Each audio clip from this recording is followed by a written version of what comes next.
Un hombre salió de su casa a revisar qué hacía ruido en el patio. Era de noche. Era un granjero de toda la vida. No era alguien que creyera en fantasmas ni en cuentos. Tomó su rifle y cuando volvió a entrar, tenía la cara blanca como el papel. Eso no fue lo peor. Lo peor fue lo que dijeron los 11 testigos que estaban con él esa noche. Y lo peor de todo fue que la policía les creyó. Hoy tenemos 5 casos, 5 encuentros documentados con criaturas que no encajan en ninguna clasificación conocida. Vamos a empezar. Era el 21 de agosto de 1955. Una familia extensa, los Sutton, vivían en una granja a las afueras de Kelly, un pequeño pueblo del estado de Kentucky en el sur de Estados Unidos. Esa noche tenían visita. Un amigo de la familia, Billy Taylor, salió a buscar agua al pozo que estaba fuera de la casa, cuando algo llamó su atención. En el cielo, una luz enorme que descendía lentamente y desaparecía detrás de los árboles a unos cientos de metros de la propiedad. Taylor entró corriendo.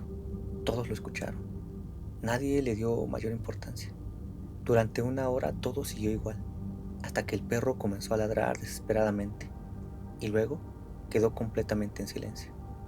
Elmer Sutton y Billy Taylor tomaron sus rifles y salieron a revisar. Y ahí estaba, a unos metros de ellos, emergiendo de entre los árboles, una figura pequeña, aproximadamente de 1 metro de altura. No era un animal, tenía forma humanoide, pero la apariencia era algo que ninguno de los dos había visto en su vida. Cabeza grande, ojos enormes, de color amarillo, que brillaban en la oscuridad como 2 monedas de oro. Brazos desproporcionadamente largos que casi tocaban el suelo. Manos con garras largas y curvas. Y la piel era de un plateado metálico que reflejaba la luz de la luna como si fuera un espejo. Le dispararon. El impacto la hizo girar y caer, pero en segundos se levantó y corrió hacia los árboles con un movimiento extraño, casi flotando, como si la gravedad no le afectara de la misma manera que a nosotros. Lo que siguió fue una de las noches más largas de las que cualquiera de ellos pudiera tener memoria. Durante casi 4 horas, estas criaturas rodearon la casa, asomaban su cabeza por las ventanas, se trepaban al techo. Cada vez que les disparaban, caían y se recuperaban y volvían. No atacaron, no intentaron entrar, simplemente observaban. 11 personas estuvieron esa noche dentro de la casa, niños, adultos, todos aterrorizados. Finalmente, a las 11 de la noche, los Sutton tomaron sus autos y salieron a toda velocidad hacia el pueblo más cercano para reportar lo que estaba pasando. La policía fue al lugar. Los agentes reportaron ver algo moviéndose entre los árboles, pero no pudieron identificarlo. Lo que sí documentaron fue el estado de la familia. No había señales de consumo de alcohol, no había historial de inestabilidad mental en ninguno de los testigos. Eran gente de campo, sencilla, sin ningún motivo conocido para fabricar algo así. El caso Hopkinsville se convirtió en uno de los encuentros con humanoides más investigados de la historia de avistamientos en América, y hasta hoy no tiene explicación oficial. 27 de septiembre de 1989, Voronezh, una ciudad al sureste de Rusia con más de 1 millón de habitantes. No era un pueblo aislado, no era un lugar remoto donde cualquier rumor podría crecer sin control. Era una ciudad grande, moderna, con calles llenas de gente. Y fue ahí, en un parque público, frente a decenas de testigos, donde ocurrió algo que la agencia de noticias TASS, el medio oficial del gobierno soviético, decidió reportar al mundo. Eran aproximadamente las 6:30 de la tarde. Un grupo de niños jugaba en el parque Yuzhny cuando vieron un objeto de color rojizo descender lentamente del cielo. El objeto aterrizó y de él salieron 3 figuras. No medían lo mismo que una persona. Medían entre 2,5 metros y 3 metros de altura. 3 ojos, cabeza pequeña en proporción al cuerpo, Uno de ellos portaba algo que los testigos describieron como un disco brillante en el pecho. La gente en el parque entró en pánico. Los niños gritaron y corrieron. Y fue en ese momento cuando una de las criaturas señaló directamente a uno de los chicos. El niño quedó paralizado, completamente. No podía moverse, no podía hablar. Estaba ahí, inmóvil, mientras la criatura lo observaba desde esa altura imposible. Pasaron varios minutos. Luego el objeto regresó. Las entidades volvieron a entrar y el niño recuperó la movilidad de inmediato. El caso fue investigado. Esto fue por autoridades soviéticas y también por científicos de la Academia de Ciencias de la URSS. Se encontraron marcas en el suelo del parque, consistentes con la presencia de un objeto de gran peso. Se detectaron también anomalías. Estas eran en los niveles de la radiación del área. Y hay algo más. Hay algo más que pocas personas mencionan. En el suelo, cerca de las marcas, se encontraron dos piedras, de un color café rojizo, que no correspondían a ningún mineral registrado en la región. Fueron enviadas al laboratorio. Su composición no pudo ser identificada. No en ese momento, no después, hasta hoy. 1 de julio de 1965. Maurice Macé, agricultor de lavanda en Valençolles, un pueblo del sur de Francia, tenía 41 años. Toda su vida trabajando esa tierra. Conocía cada rincón de ese campo. Lo conocía como conocemos el interior de nuestra propia casa. Esa mañana, muy temprano, salió a revisar sus cultivos, como cualquier otro día. Pero cuando llegó a la parcela, algo no estaba bien. Algunas de sus plantas habían sido dañadas. Alguien o algo había estado ahí. Siguió caminando y entonces lo vio. A unos metros de distancia, una nave de forma ovoide, del tamaño de un automóvil pequeño, descansando sobre patas metálicas. Todo esto en medio de su campo de lavanda. Y junto a ella, dos figuras. No medían más de 1,20 m. Vestían trajes de una sola pieza, color grisáceo, cabeza grande, ojos enormes, mirando hacia abajo de forma oblicua, boca muy pequeña, casi sin nariz, solo dos orificios. Cuando Macé se acercó, una de las figuras lo vio y apuntó hacia él. Lo hizo con un dispositivo pequeño. Macé quedó inmóvil, completamente. No podía mover ni un solo músculo, pero podía ver, podía escuchar. Y lo que observó durante los siguientes minutos fue a estas entidades moviéndose por su campo, examinando las plantas, comunicándose entre sí. Lo describió que eran sonidos como gorgorios, como un líquido moviéndose. Luego regresaron a la nave, entraron y la nave ascendió verticalmente, sin ruido, hasta desaparecer en el cielo. Macé recuperó la movilidad, pero algo no estaba bien. Durante días su cuerpo no respondió igual. Necesitaba dormir, entre 10 y 12 horas diarias, como si hubiera sufrido un daño, pero que no era visible. En el lugar donde estuvo la nave, el suelo quedó endurecido, como si hubiera sido expuesto a calor extremo.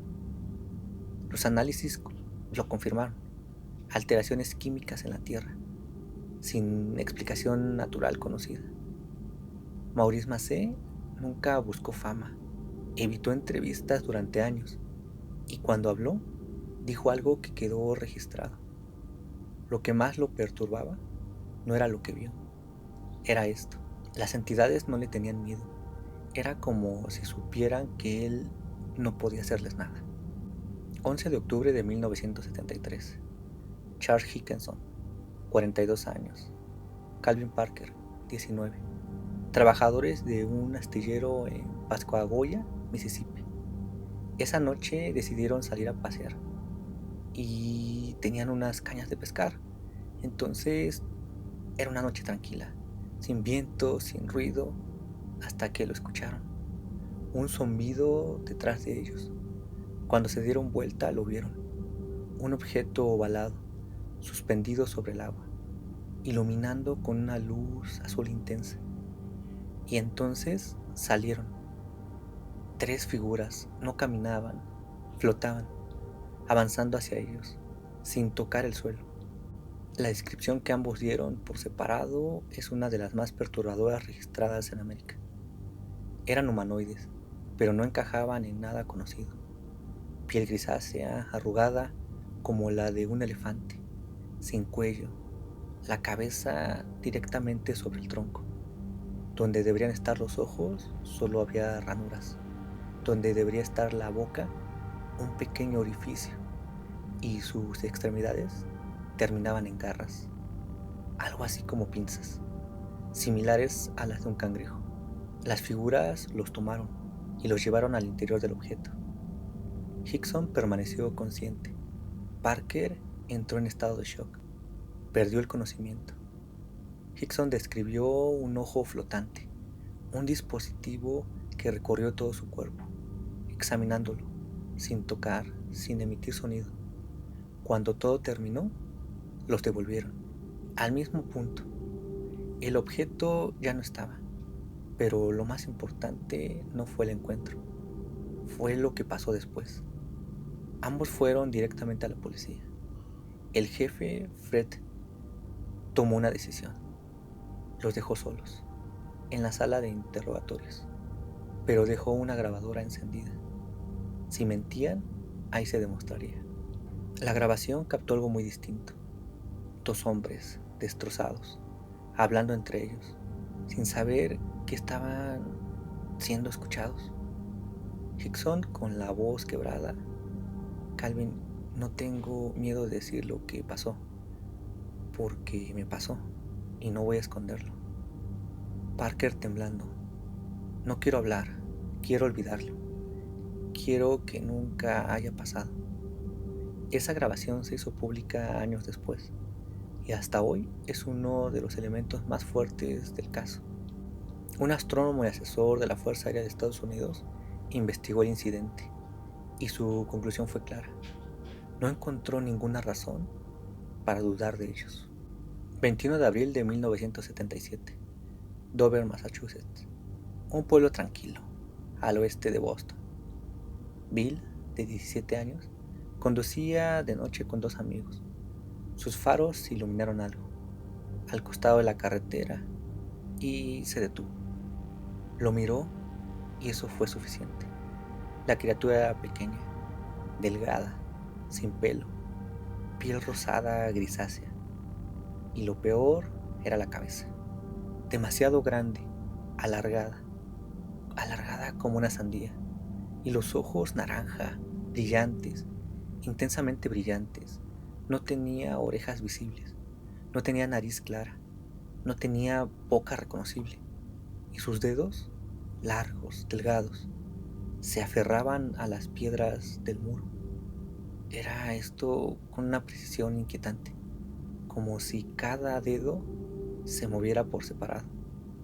Bartlett llegó a su casa. Esa misma noche dibujó lo que vio, pero eso no fue lo más importante. En las siguientes 24 horas, dos personas más, sin relación entre sí, reportaron exactamente lo mismo. John Baxter, también de 17 años, lo vio en una zona arbolada. La criatura lo miró y algo en él le dijo que corriera. Y corrió, sin mirar atrás. La tercera testigo, Abby, la vio desde un auto, con su novio. Describió lo mismo: los ojos, el cuerpo, la cabeza. Tres testimonios, independientes, pero prácticamente idénticos. El caso fue investigado por el investigador Loren Coleman, y fue él quien le dio el nombre de El demonio de Dover. No por sensacionalismo, sino porque no había otra forma de clasificarlo. No era un animal, no era un críptido conocido, no coincidía con ningún registro previo. Era algo distinto. Apareció Fue visto y desapareció sin dejar rastro. 5 casos, 5 encuentros, 5 situaciones que no encajan en nada que entendamos. Agricultores, pescadores, trabajadores, adolescentes, nadie buscando fama, nadie con algo que ganar. Y hay algo que todos estos casos comparten. No es la forma de las criaturas, es su comportamiento. No hay agresión, no hay ataque, hay observación, hay análisis, como si nosotros fuéramos el experimento, como si alguien llevara mucho tiempo mirando y solo en ciertos momentos alguien se da cuenta. Entonces, ¿qué significa esto? ¿Cuánto tiempo llevan aquí? ¿Y cuántas veces ha pasado sin que nadie lo reporte o sin que nadie lo crea? Esa respuesta nadie la tiene, pero quisiera saber la tuya. ¿Cuál de estos casos te perturbó más? ¿Cuál te parece más difícil de explicar? Déjalo en los comentarios. Aquí en el Templo del Terror seguimos buscando lo que está más allá de la lógica. Y si este video llegó a ti esta noche, tal vez no fue coincidencia. Suscríbete, activa la campana y prepárate, porque esto apenas empieza.